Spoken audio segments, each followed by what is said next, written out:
მაიცა ვინა ვარ მე? პრეზიდენტი ვარ.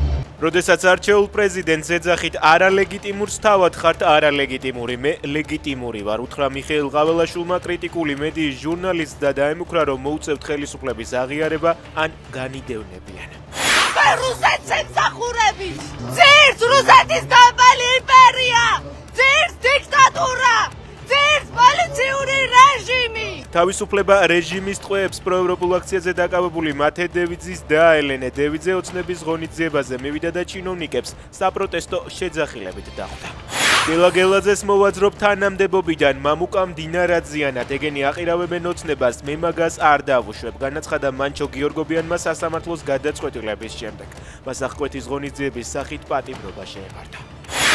თბილისში სანაპიროზე მომხდარ ავარიას მოტოციკლის მძღოლი ემსხვერპლა. ინფორმაცია მთავარ შინაგან საქმეთა სამინისტროში დაუდასტურეს. მომხდართან დაკავშირებით დაწყებულია გამოძიება. სერბეთის შესაძლოა რუსეთის წინააღმდეგ სანქციებს შეუერთდეს. უკრაინაში სრულმასშტაბიანი ომის დაწყებისას სერბეთის ეროვნული უშიშროების საბჭომ რუსეთის წინააღმდეგ სანქციებზე არ მიერთების გადაწყვეტილება მიიღო. თუმცა ეს გადაწყვეტილება შეიძლება შეიცვალოს, განაცხადა პრეზიდენტმა ვუჩიჩმა.